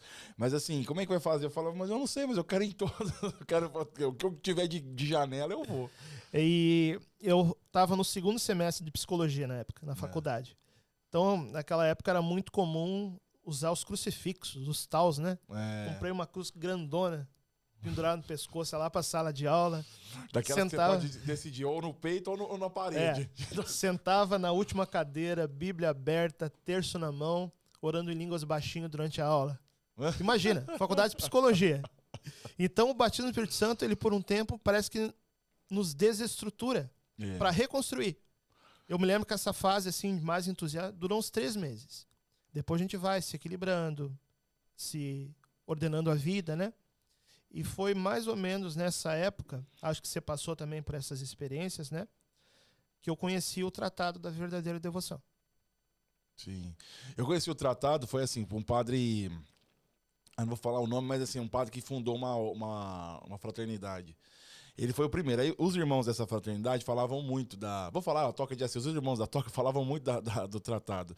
E eu gostava bastante, porque eu vim de uma paróquia franciscana, então eles falavam bastante. Aí depois, muito tempo, começou a ter depois de algum tempo, começou a ter aquele movimento muito grande das pessoas falarem lá em 2010, que o senhor tem a ver com isso. A primeira pessoa, e isso é história, tá? Independente de tudo, ou de opinião, isso é história.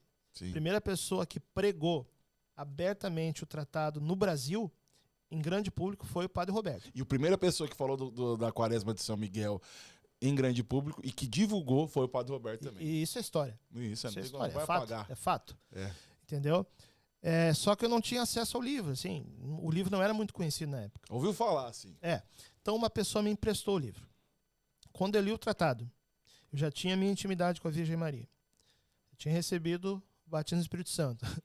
Próximo passo. Eu li o tratado e aquilo parece que foi uma coisa assim que fez tanto sentido para mim, que é como se o tratado tivesse sido escrito para mim, pessoalmente, sabe?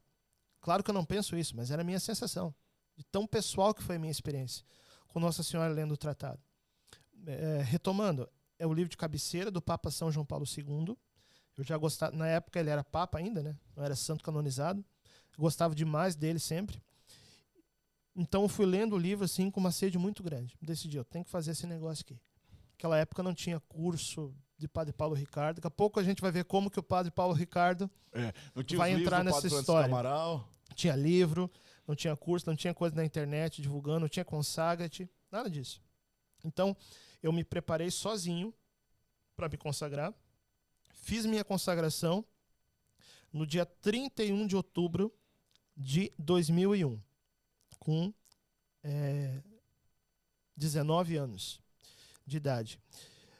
Padre, mas 31 de outubro não é dia mariano. Eu sei que não é, mas era meu aniversário de batismo.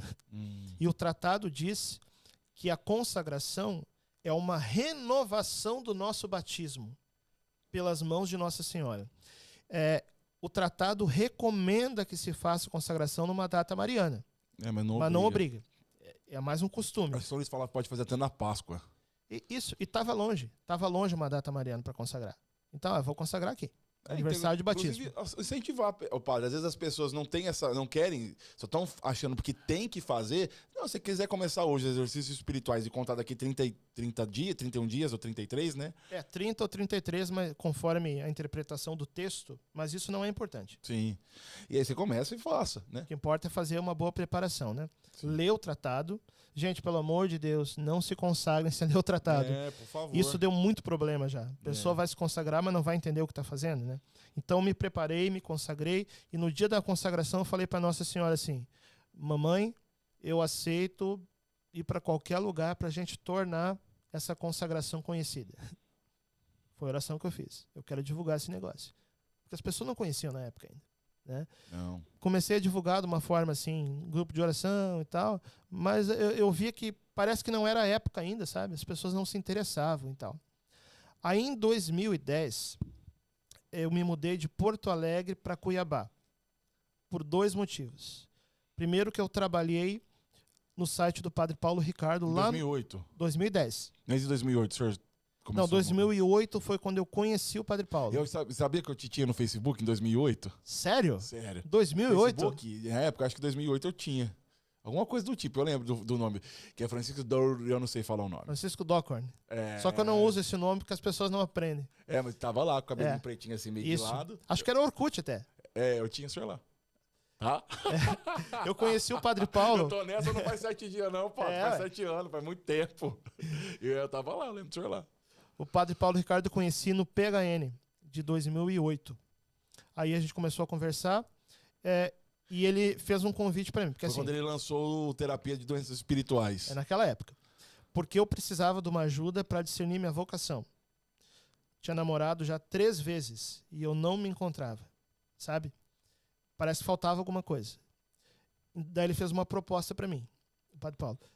Francisco, eu te ajudo, tu me ajuda. Vem passar 1 ano lá em Cuiabá comigo para você discernir sua vocação. E ao mesmo tempo, como eu já mexi em coisas de internet, você vai me ajudar no projeto do site. Então era uma época que não tinha ainda vídeo, era só áudio. Então tinha um gravadorzinho desse tamanho, ele gravava, eu editava o arquivo. Cara, eu já livrei o Padre Paulo de tanto rolo, você não tem ideia. Porque as partes mais polêmicas, essa aí era a época do Olavo de Carvalho, né, toda aquela pregação mais incendiada, sabe? Eu chegava e começava a cortar. Padre, isso aqui não tem como publicar. A gente editava, e na maioria das vezes eu dizia, melhor, pode cortar essa parte. Então, a coisa ia. Aquele áudio do apesar da sua vileza, não é dessa época, né? Não, aquele ali é um pouquinho... Depois, né? Um pouquinho antes, na verdade. Eu amo esse áudio, às vezes eu assisto pra me sentir vingado, eu vou lá e assisto. E a gente dá risada, né? Nossa, eu amo, me sinto... Desculpa. E aí em 2010, que era a época que eu trabalhava com ele no começo do site... Que era só o áudio. Só áudio. Que ele lançou o Olhar que Cura, não foi nessa época? Foi nessa época, um pouquinho antes. Só que quando eu cheguei em Cuiabá, isso eu posso contar tranquilamente em público, porque o próprio Padre Paulo já testemunhou essa mudança dele. Nesse livro aqui, ele fala alguma coisa, né? Foi ele que fez o prefácio? Ele escreveu o prefácio para mim. Ele dá o testemunho dele, né? Porque o que acontece? O Padre Paulo, ele não era mariano, porque ele tinha, assim, um certo preconceito. E São Luís Maria Grimond de Montfort, ele vai chamar isso no tratado de os devotos escrupulosos, que são aquelas pessoas que têm o receio de desonrar Jesus por honrar demais Maria. Então o Padre Paulo, por exemplo, ele não gostava de imagem de Nossa Senhora dentro do seminário.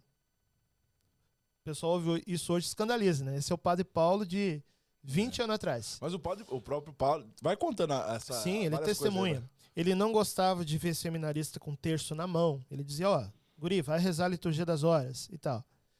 Só que aí eu dei de presente o tratado para o Padre Paulo. E a gente conversava muito no carro na época, né? Eu já morava no seminário, mesmo sem ser seminarista ainda, e ele me pegava lá, ele me levava para o lugar que a gente trabalhava, assim, né?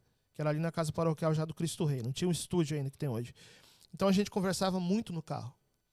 E a gente até brincava, assim. Eu lembro, era 8ª de Páscoa. Eu perguntei para ele assim, e aí, vai falar de Nossa Senhora hoje? E ele, Que Nossa Senhora, guri? É Páscoa? Aí eu brincava com ela, mas não tem Páscoa sem Maria, né?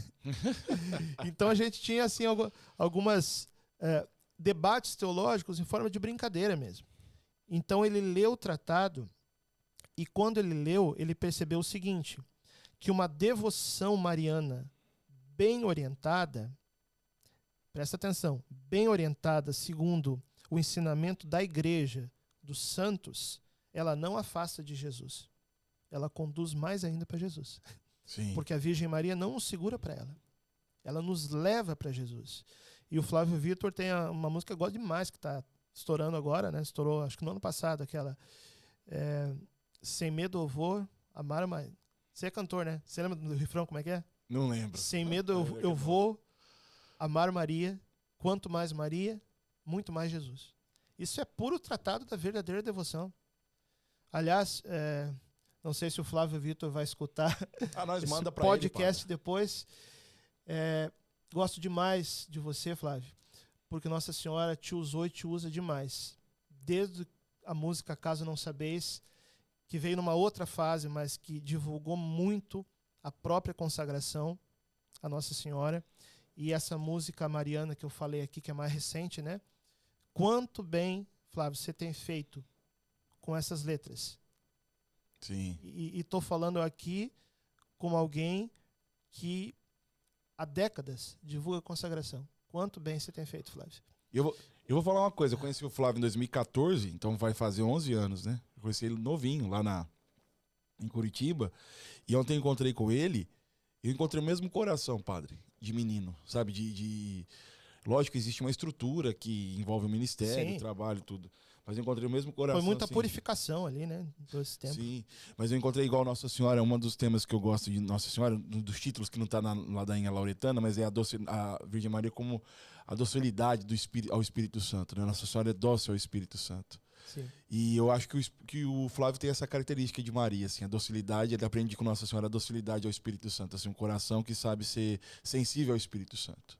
Pelas composições, pela forma de ministrar e tudo aquilo que viveu, né? Eu acredito que Nossa Senhora está bem perto do Flávio mesmo. Aí o Padre Paulo entendeu isso. Quanto mais Maria, mais Jesus. E resolveu se consagrar. A gente tinha um grupo de preparação de algumas pessoas que eu ia ajudar na consagração aquele ano em Cuiabá, 2010, que era 6 pessoas. E a gente também fazia vigílias, sabe? Oração carismática mesmo. E tinha muitas palavras que vinham pra gente. A gente rezava de madrugada, rosário, terço da misericórdia. Acho que foi a época que eu mais rezava na vida, sabe? Depois você entra no seminário, depois no sacerdócio, você tem que conciliar a oração com um monte de correria, né? Mas aquela época, assim, foi uma época de muita graça para mim. E numa dessas reuniões de oração, uma pessoa teve a seguinte profecia, que de Cuiabá voaria pomba para todo o Brasil. A gente não entendeu, né? Eu até pensei, que pomba? Não tem pomba nenhuma aqui. Mas quando o Padre Paulo leu o tratado e resolveu se consagrar, o grupo de 6 pessoas que se consagrariam no final do ano, só em Cuiabá foi mais de 40, porque o Padre Paulo traiu muita gente. No Brasil, mais de 100. Foi a primeira campanha nacional de consagração, que depois a gente começou a chamar na época de Consagra-te. Inclusive, foi num Consagra-te que o Flávio Vitor teve a inspiração do Acaso Não Sabeis, né? Escutando o Cal Tedesco pregar. Isso, ele testemunhou isso também. E o padre que estava junto, é engraçado que 2 coisas assim que eu vou falar sem medo. Primeira coisa que é o quê? Foi que quando o padre Leandro Bernardes, o senhor conhece? Conheço. De Rio Preto. Sim. Ele mandou um áudio, falou: Tiago, o pessoal da cola aqui é muito bom, tal. Você conhece? Eu falei: conheço, porque o João Vitor Mariano tinha apresentado o Hugo. Ele falou assim: então, o menino fez uma música aqui, mas muito bonita, e cantou um pedacinho pra mim. E depois o Flávio cantou à tarde, ele mostrou, à tarde ou à noite, mostrou pra mim. Então, eu mandei gente gravar, eu também já tinha escutado da Casa Não Sabeis. E o Cal também, eu ainda quero, eu acho que eu vou marcar um jeito de gravar com o Cal, porque o Cal é muito bom. Sim, dados históricos, né? Sim. Então, o que acontece? A partir do momento que... O Consagra foi 8 de dezembro, a campanha foi em 2010 e o padre fez a 8 de dezembro, né? De 2010, mas ele não tinha o nome Consagra-te. Ah, A tá. gente começou a usar em 2011. Na verdade, a Arca de Maria já usava esse nome. Sim. E se eu não me engano, o pessoal de uma comunidade lá do norte. Como que é o Rio nome? Grande do Sul. Rio Grande do Norte. Comunidade, eles têm um material bom. Tem. Esqueci o nome também. Na verdade, o nome Consagre veio deles.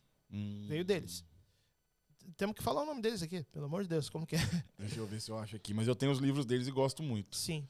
Aliás, eu tava lembrando disso, assim, um dos melhores materiais que eu já vi, mais completos de Nossa Senhora é esse, do Consagração é esse. Fraternidade... Eu não tô lembrando o nome, mas é alguma coisa relacionada a Nossa Senhora. Acho que se alguém lembrar, pode colocar no chat também, né? Pode. Discípulos da Mãe de Deus. Isso mesmo. Isso Lembramos. Mesmo. Temos que honrar o nome desses caras. Sim. Eles já faziam muita coisa, mas ainda não era num âmbito assim, com a publicidade que teve na era pós-Padre Paulo, né? Sim. Só que aí eu entendi a oração que eu fiz lá atrás. Que eu aceitava ir para qualquer lugar para tornar a consagração conhecida. Então eu entendi que uma das razões da minha vinda aqui para Cuiabá, Tiago, não era só o sacerdócio, que já seria algo grande demais, mas colocar na mão do Padre Paulo Ricardo o tratado para que ele tornasse o tratado conhecido por todo o Brasil. Que colocasse na mão de muita gente. E graças a Deus aconteceu. E depois teve alguns encontros que vem muita gente, que aí tem aquela das lideranças católicas, né? O senhor lembra? Sim, sim. E aí eu escrevi esse livro. Vamos já apresentar esse primeiro livro que eu escrevi, Tiago, que se chama Sou Todo Teu, Maria. Publicamos pela editora Canção Nova em 2019. Essa aqui é a versão best-seller do livro, que nós publicamos anos depois. 15 mil no Brasil já se considera best-seller, né? Então, nesse livro aqui, que inclusive o Padre Paulo Ricardo fez o prefácio, contando também essa experiência do ponto de vista dele, esse livro aqui é para ajudar as pessoas a se consagrar.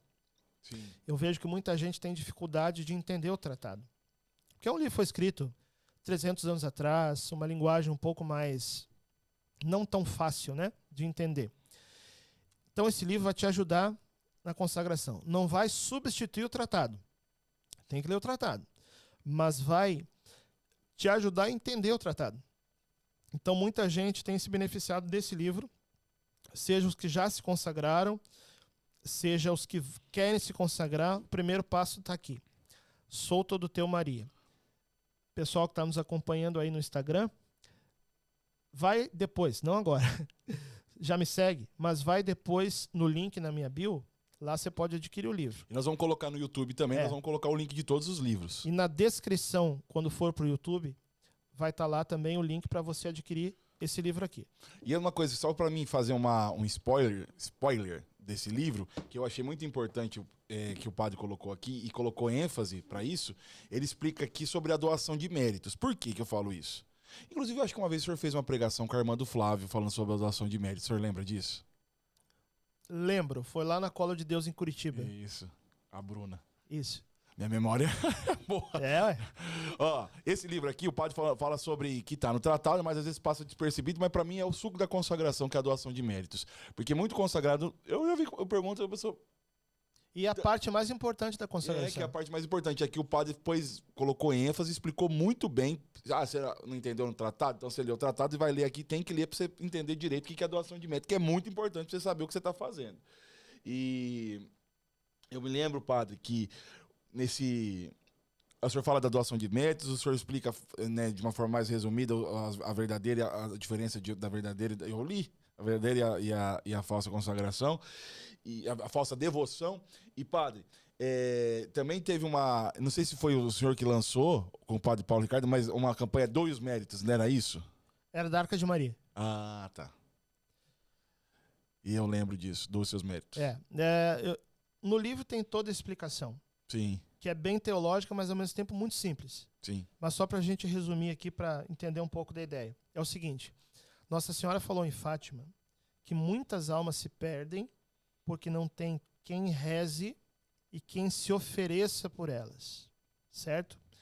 Quando você se consagra, você vai oferecer a Nossa Senhora todas as boas obras que você fez.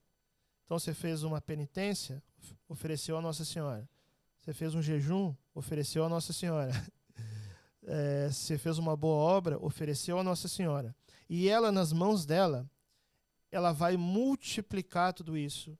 Ela vai purificar e ela vai misturar com os méritos dela. Então, uma boa obra, por exemplo, um jejum, que teria força, quem sabe, de salvar e converter uma pessoa, quem sabe nas mãos de Nossa Senhora, multiplicado, purificado, misturado com o valor dela, que é imenso, ao invés de salvar uma pessoa, vai salvar 1 milhão de pessoas. Sim.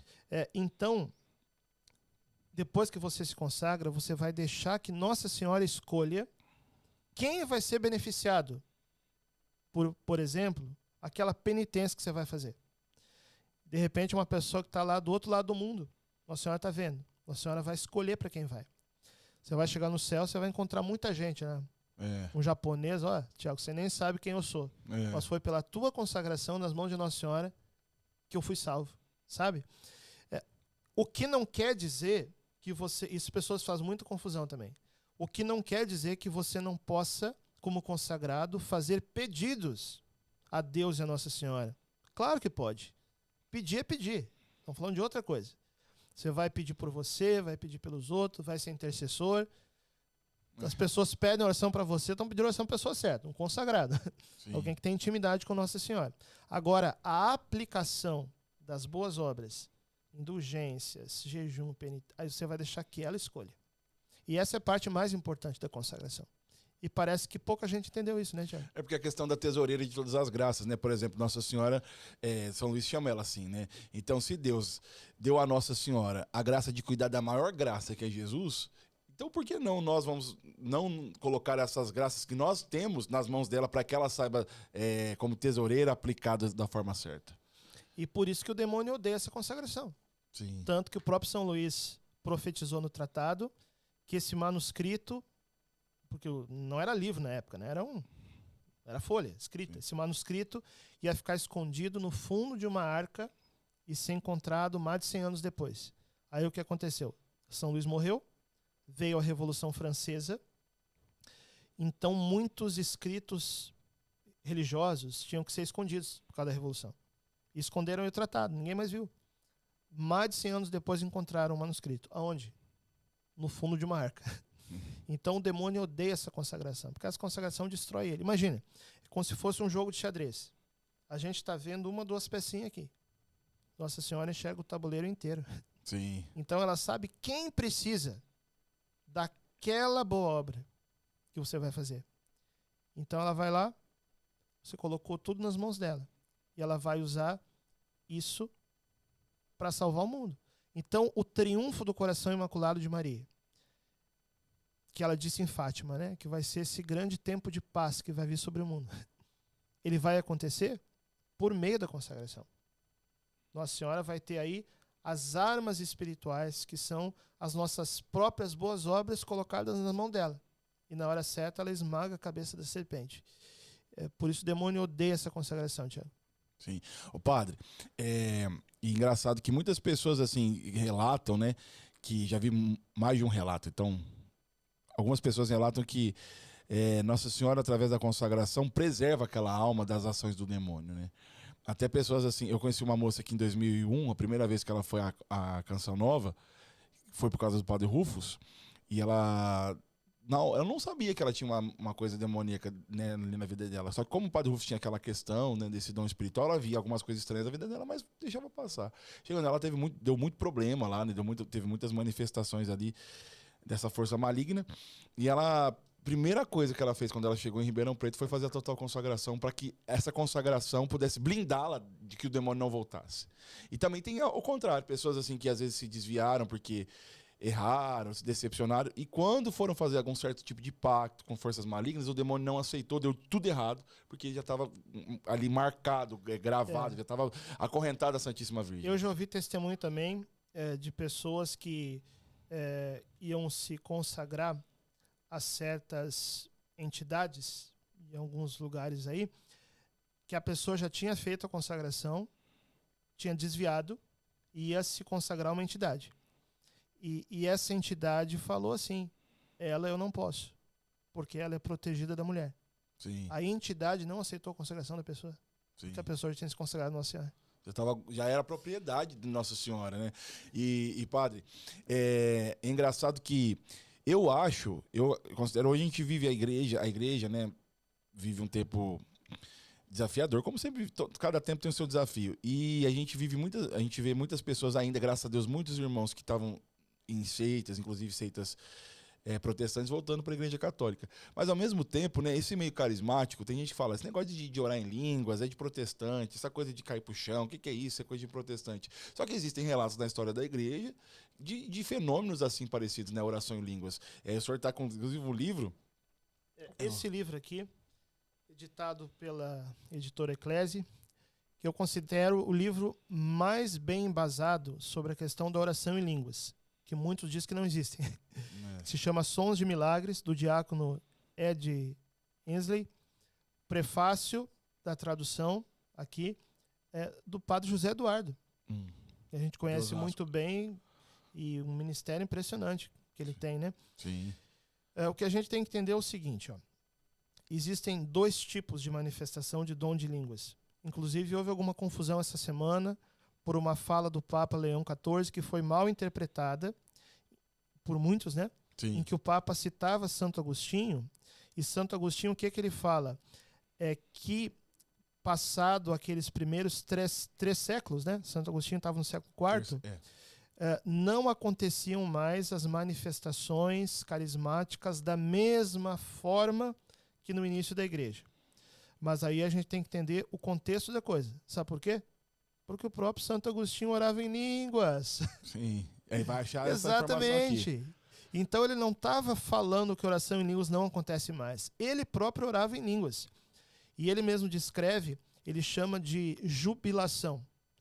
Ele diz que quando faltam as palavras, ele ora de maneira emitindo sons. Chama isso de jubilação. Então, vamos entender o que mudou do início da igreja. Primeiro, vamos entender o que é o dom de línguas. Tem 2 manifestações do dom, 2 formas. É a xenoglossia e a glossolalia. O que é xenoglossia? É quando você está falando para outra pessoa. Atos dos Apóstolos, dia de Pentecostes. Então, por exemplo, você só sabe falar japonês. Eu só sei falar grego.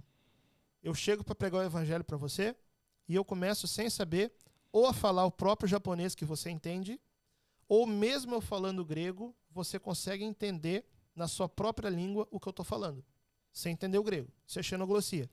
Isso aconteceu em Atos dos Apóstolos, que as pessoas falam lá, Atos 2. Olha, tinha gente lá da Mesopotâmia, da Capadócia, do Ponto, da Frígia, da Ásia, da Panfilha, e todos entendiam a pregação dos apóstolos, que não sabiam falar aquela língua. É a manifestação da xenoglossia.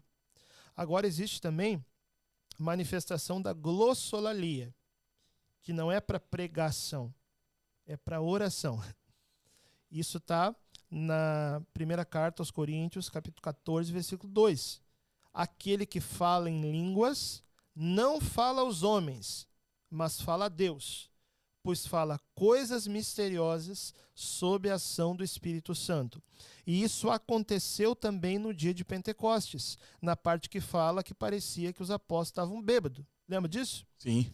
Nessa parte eles não estavam pregando. Não. Senão não ia parecer que estava bêbado. Estavam orando. Ou na linguagem de Santo Agostinho, estavam jubilando. Nesse livro tem demonstrativo de manifestações do dom de oração em línguas na vida de vários santos, tanto da patrística como também da Idade Média. Então, a gente vê que falta assim, uma compreensão do que é de fato o dom e a própria interpretação de Santo Agostinho. Por que as manifestações carismáticas não são da mesma forma que no início da igreja? Porque ali era preciso que houvesse uma intensidade, uma multiplicação maior e mais visível para ser um sinal para os pagãos, para ser o início da evangelização. E depois que a igreja já estava estabelecida, não tinha mais tanto essa necessidade, embora os dons não desapareceram. Não. Tanto que continuaram na vida de vários santos. E o padre Jonas falava uma coisa interessante. O porquê será a manifestação carismática no nosso tempo, Tiago? O padre Jonas falava, o sol brilha mais em 2 momentos. Quando amanhece e no pôr do sol. Então, no início da igreja, era para começar a evangelização. E agora que a gente se aproxima da vinda de Jesus, é para preparar a vinda de Jesus. Acho que o René Laurentin falava sobre isso, né?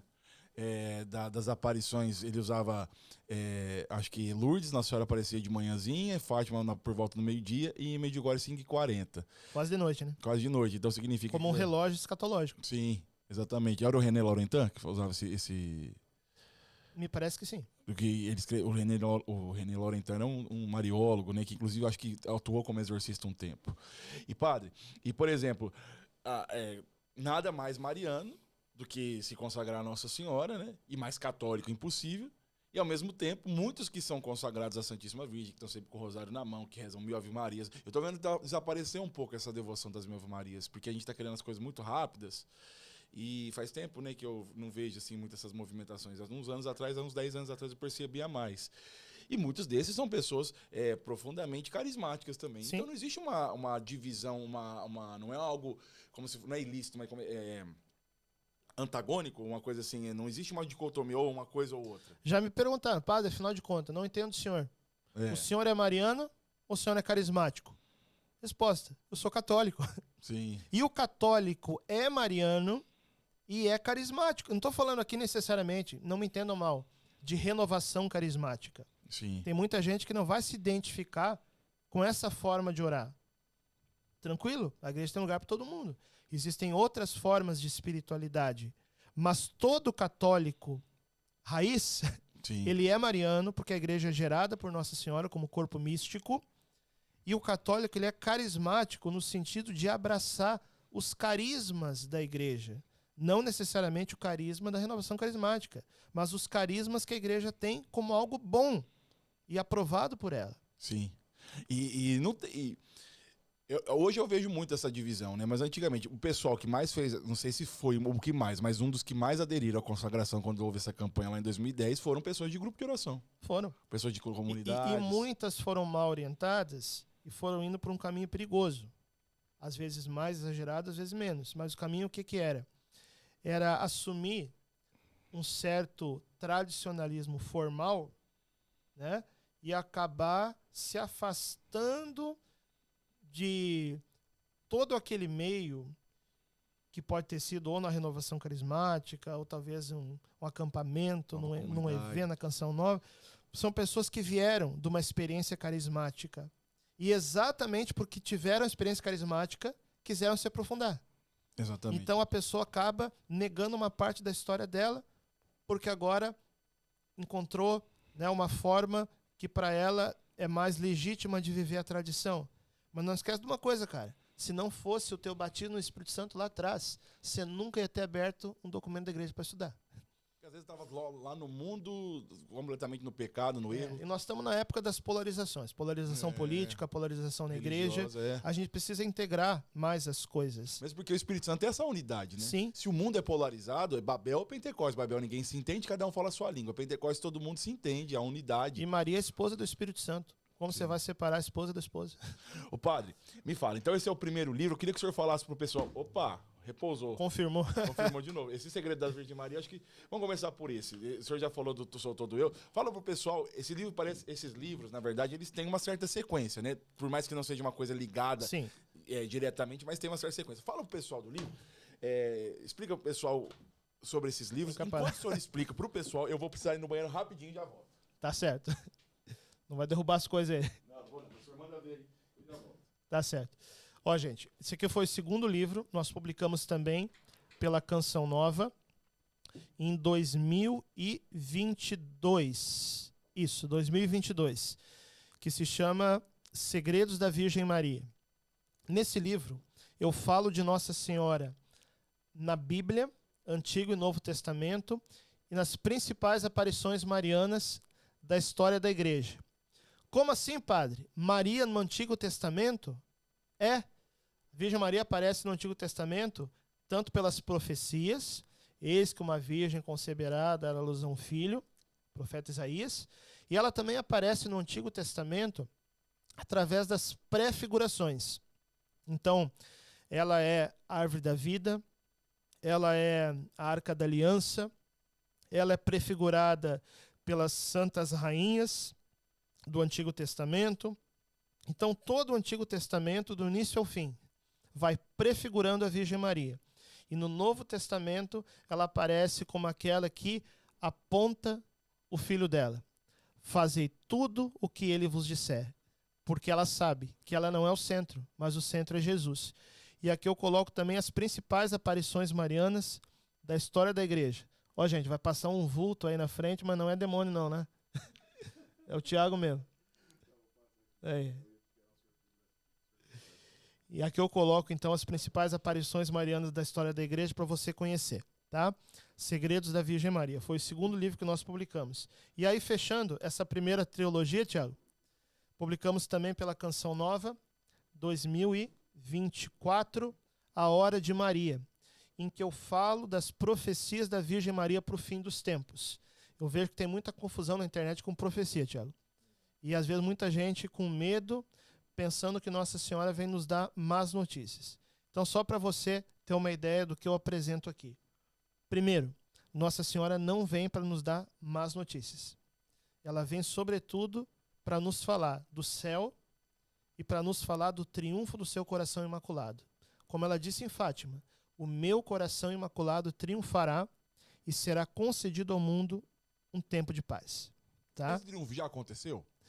O triunfo acontece progressivamente, mas enquanto realidade consumada, ainda não. Então existe algo que há de vir, um evento ou algo concreto que vá ser assim, algo que um marco. Ficando só na aparição de Fátima. O que diz? A Rússia será consagrada a meu coração imaculado. Já foi pelo Papa Francisco, no dia 25 de março de 2022. O Papa Bento, que era emérito, participou da consagração também. Tá? A consagração da Rússia já foi feita. Nossa Senhora disse que a Rússia ia se converter. Isso ainda não aconteceu. A gente está vendo toda a questão da guerra da Rússia e da Ucrânia. Entende? E não tem nada de paz naquilo. E como o próprio Olavo falava, né, do Império Eurasiano, russo-chinês, a gente percebe que tem coisas que ainda não aconteceram, que são profecias boas a respeito da conversão da Rússia. E será concedido ao mundo tempo de paz. Estão vivendo o quê? Primeiro pandemia. Acaba a pandemia, depois guerra Rússia e Ucrânia, depois guerra na faixa de Gaza, entendeu? Crise política no Brasil. E a gente está vendo que a coisa não são tempos de paz. Não são tempos de paz. Então esse triunfo ainda não se estabeleceu. Tá?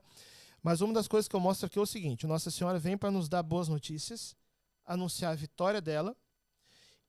E quando ela fala de coisas desagradáveis, não é para colocar medo. Uma mãe não quer colocar medo no coração do filho, mas é exatamente para a gente evitar que essas coisas aconteçam. Por exemplo, em Fátima ela disse, essa guerra vai acabar, a Primeira Guerra Mundial. Mas se o mundo não se converter, virá uma guerra pior. O mundo não se converteu, veio a Segunda Guerra Mundial. Então não é que Deus ele esteja mandando males. É o próprio ser humano que, à medida que se afasta de Deus, se autodestrói. Exato. Né? E todas essas dores desse tempo de purificação para chegar ao triunfo do coração imaculado de Maria, eu comparo como dores de parto. Como São Paulo fala, né? Toda a criação como que grita na espera da revelação daquilo que virá. Na espera de uma nova terra, na prática, né? Existe uma comparação, padre, de São João Batista. Ele anunciou a vinda do Messias, ele preparou o povo para a primeira vinda de Jesus, quando Nosso Senhor veio, né, e morreu, crucificado e ressuscitou ao terceiro dia. Mas aí, há quem compare a Santíssima Virgem como a nova João Batista. Eu acho que em Medjugorje ela fala isso, que assim como São João Batista preparou o povo para a primeira vinda, ela está preparando o povo para a segunda vinda de Nosso Senhor. Isso. E Jesus vai voltar, né, padre? E o que é o triunfo do coração imaculado? Esse derramamento do Espírito Santo sobre a igreja, sobre o mundo, que vai preparar a humanidade e a igreja para a vinda de Jesus. Então a mãe, ela vem como uma aurora. Quem é esta que avança como uma aurora? E logo depois, quem que vem? O sol da justiça, que é o próprio Cristo. Então esse tempo de purificação são como dores de parto na espera do mundo novo. Isso nos dá uma visão muito positiva, sabe? Toda mulher que teve filho sabe que parto dói, não é isso? Mas na hora que chega o filho... E a mulher, no fundo, ali, muitas mulheres, eu atendo muitas mulheres, elas têm experiência até sobrenatural na hora do parto, porque sabe que está acontecendo ali a geração, né, a concepção de uma nova vida. Então, Nossa Senhora está nos gerando para um mundo novo, muito melhor do que esse que a gente vive. Uma nova terra, um tempo de paz, como ela predisse em Fátima. Isso nos dá uma visão muito positiva de tudo isso. Então, essa coisa aí de que a aparição mariana é sinônimo de catástrofe, não é assim que acontece. Então, aqui nesse livro, A Hora de Maria, eu falo das profecias para o fim dos tempos. E de uma forma assim muito leve. Isso aí pessoas partilham comigo, que em muitas páginas elas vão ver coisas assustadoras, mas que conseguem, lendo os livros e assistindo os meus vídeos, ver a coisa de uma forma muito leve, muito mariana nesse sentido. É a mãe. Sim. A mãe, ela vem confortar o filho. Então, esse livro, A Hora de Maria, fechando essa trilogia, você pode adquirir também na bio da minha página no Instagram ou no YouTube, no link da descrição. Lançamos, junto com a Sara Sabará, da Canção Nova Kids, o Tratado da Verdadeira Devoção para as Crianças. Então, se geralmente Nossa Senhora aparece para crianças... O desenho é dela? Não. O desenho é de uma equipe. Ah, sim. Eu e a Sara Sabará escrevemos juntos. Ela escreveu a maior parte. Eu fiz a revisão teológica de tudo e escrevi a parte da doação dos méritos. Do valor espiritual das obras. E ela, em contrapartida, ajudou a colocar essa parte que eu escrevi de uma forma mais compreensível para uma criança. 7 a 12 anos. Você que tem filho, neto, você vê, Lourdes Nossa Senhora apareceu para criança, Santa Bernadette, Fátima para criança, os 3 pastorinhos, La Salete para criança, Melanie e Maximino. Por que não consagrar nossas crianças? Eu vou falar uma coisa. O demônio, ele tem atingido muitas crianças. O senhor deve perceber nos atendimentos pastorais de confissão. Sim.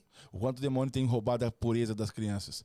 Padre, o senhor acredita que o Tratado da Verdadeira Devoção para crianças é uma forma de proteger ela das ações do demônio? Da maldade humana, da impureza? Com certeza. Tanto a nível espiritual, como também vai criando um vínculo até com a própria pessoa que vai ajudar a criança nesse caminho de consagração. Isso vai ser também um suporte espiritual para a criança. Então aqui, ó, tem desenhos, tem atividades para colorir, para ler. Então um adulto, pode ser o pai, a mãe, a avó, um catequista, pode ir lendo junto com a criança, indicado, como disse, 7 a 12 anos, para preparar também a sua criança para se consagrar. Então você que tem filho, tem neto, tem sobrinho, tá aqui, ó, Tratado da Verdadeira Devoção para as Crianças. Porque 7 anos já é a idade da razão, né? Já começa a idade da razão. Chegou a hora de consagrar as nossas crianças, né, Tiago? E antes, padre? Antes do 7, não, né? Não, antes do 7 não é indicado para que a criança possa acompanhar as atividades, né? Sim.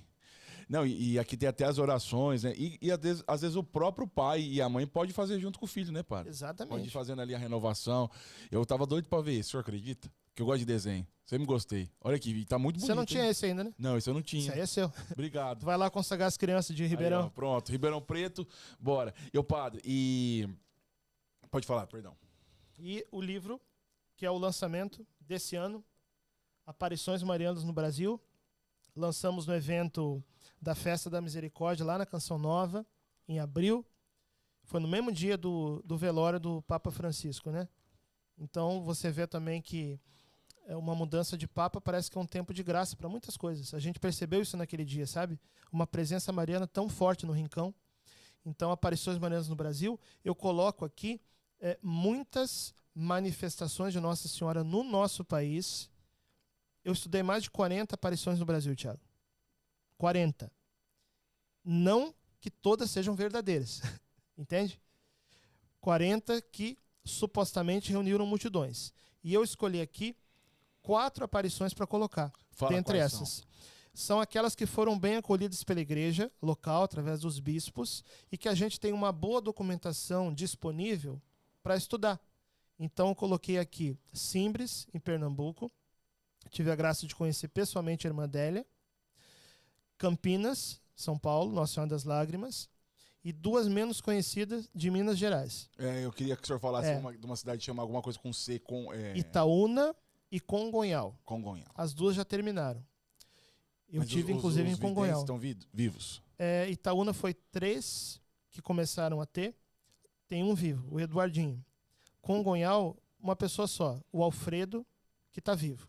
Eu coloco aqui também as mariofanias de Aparecida. O que é uma mariofania? É uma manifestação mariana, que não necessariamente é uma aparição. Aparecida não foi uma aparição, foi uma imagem encontrada de forma extraordinária. E coloco aqui também todas as mensagens por locução interior que o padre Stefano Gobbi, servo de Deus, já em processo de beatificação, recebeu quando esteve aqui no Brasil. É? Como que foi de Congonhal? O senhor pode dar um spoiler também? Eu tive lá. Uns 2 meses atrás, não foi? Não, foi 1 ano atrás. 1 ano atrás. Eu fui lá, eu e um casal de São Paulo, a Sueli e o Renato.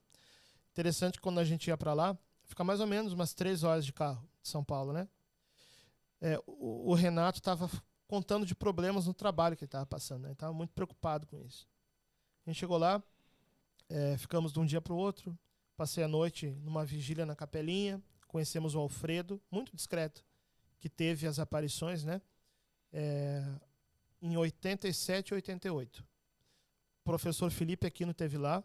Você sabe que ele não acredita em qualquer coisa, né? Sim. Ele saiu de lá dizendo, estou convencido da autenticidade.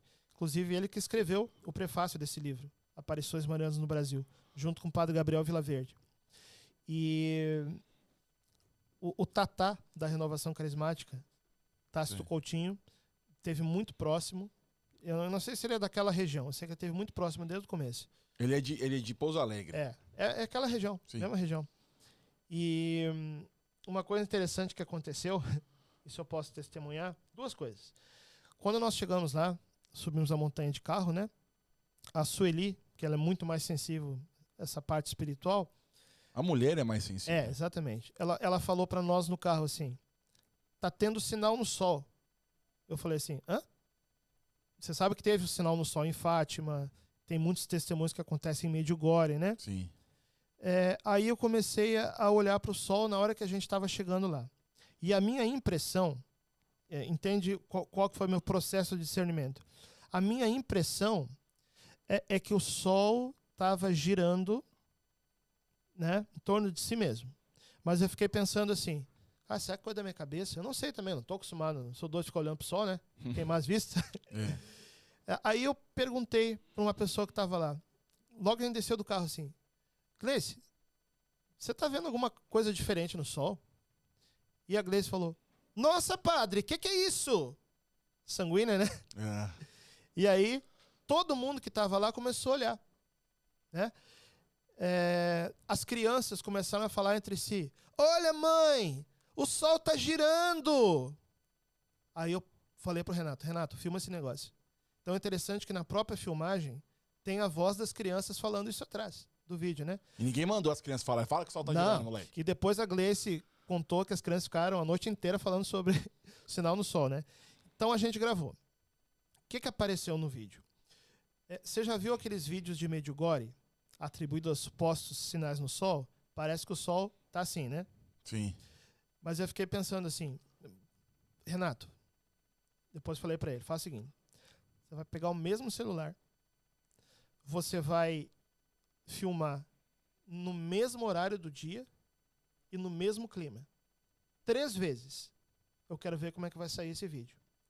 Então, nessas filmagens, teste que ele fez, houve uma leve pulsação em alguns momentos, o que me parece que é mais um ajuste da câmera, né? A luz.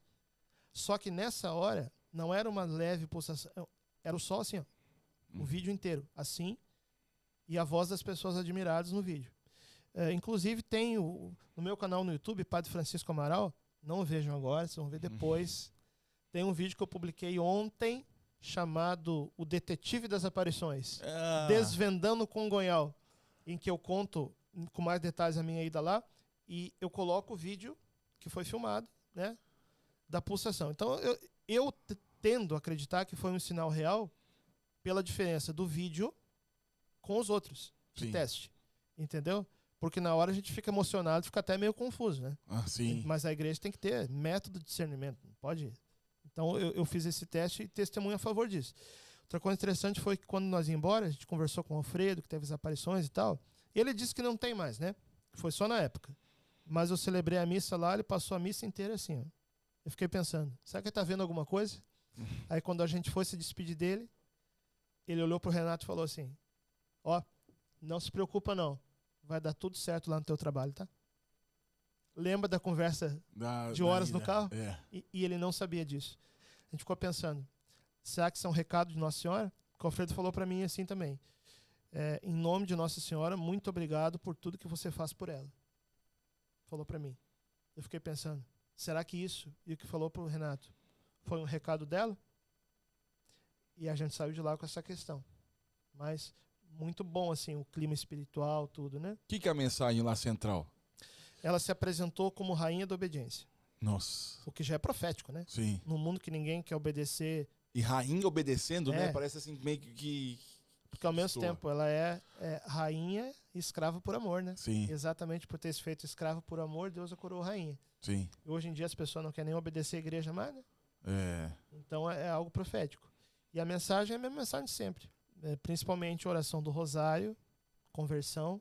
Na última aparição dele lá, Tiago, a última aparição que ele teve, que foi em 88, na época que não tinha grande mídia divulgando isso, que não tinha internet, 40 mil pessoas no local, 20 padres atendendo confissão durante a aparição. Tem um documentário que tem também no meu canal no YouTube, não olhem agora, depois vocês vão no canal Padre Francisco Amaral, que aparece imagens das pessoas sentadas no telhado das casas, na última aparição lá. Então, uma coisa assim, quem puder, vale a pena visitar, tá? Pesquisem, Congonhal. Eu acho que eu... Ô, padre, mas assim, o que eu achei interessante o senhor falar, Nossa Senhora, por que ela falou porque que é a última vez? Não teve nada assim marcante que ela falou. Não, ela só disse assim, não vou aparecer mais aqui, mas mesmo quando eu não aparecer mais, a partir de agora, eu vou continuar sempre presente. E essa é a beleza também da maravilha de um santuário mariano, né? Mesmo que as aparições já tenham terminado, parece que ela permanece, ela fica. Uma espécie de presença invisível em corpo glorioso, aí a gente pode discutir, né? Sim, padre. O padre, e aí depois a outra é simples que o senhor fala? Interessante também, a presença de Nossa Senhora e os sinais da natureza. Lembra do Apocalipse? Sim. Mulher vestida de sol, com a lua, o sol, com a lua debaixo dos meus pés e na cabeça uma coroa de 12 estrelas. Então é muito comum nos lugares de aparição fenômenos, vou usar o termo aqui, você vai entender, fenômenos diferentes no sol, na lua e nas estrelas. O que tem a ver também com o que Jesus fala no Evangelho de Lucas. Haverá sinal no sol, na lua e nas estrelas, quando chegasse próximo da vinda dele. Sim. Padre, olha, eu acho que eu espero em Jesus que nós tenhamos uma segunda vez, mas foi muito bom. Eu já quero agradecer ao senhor por ter se disponibilizado, né? Domingo, nós estamos gravando isso no pleno domingo. Pois é. Não faço isso pra qualquer um, não, Thiago. Eu tá sei. doido? E o domingo é o dia que o padre mais exerce o seu ministério, mais trabalha. Por que não falar trabalho? Então, assim, padre, muito obrigado. Que Deus lhe pague, né? E eu quero que você que está aqui, eu aconselho você que pode adquirir todos esses. Eu tenho todos, o padre me presenteou com todos. Eu acho que eu não tenho esse. Agora tem um das crianças também. E agora esse aqui que eu tava doido pra ver, porque além de tudo, eu acho muito importante a gente evangelizar as crianças e trazer a Santíssima Virgem para as crianças. Não se, né, padre? Não faça de Nossa Senhora uma moda, né, padre? E quero fazer uma pergunta antes de terminar. Padre, o senhor é um homem que ama a Santíssima Virgem, eu sei que o senhor conhece bastante das aparições, gosta também. Por que o senhor acha que Deus atribui tanto poder ao rosário? Porque é uma oração tão simples, você repete e vai pensando nos mistérios, mas assim, tem coisa que é impressionante o Santo Rosário, né? O rosário é oração de gente humilde. Quem não tem uma humildade não consegue rezar o rosário, Thiago. A pessoa pode fazer aí, né, uma oração espontânea, afinal é ela que está, né? Sim. Ela que está produzindo as palavras e tal. Agora, pegar um terço e repetir 50 vezes uma coisa simples, o soberbo não consegue, Tiago.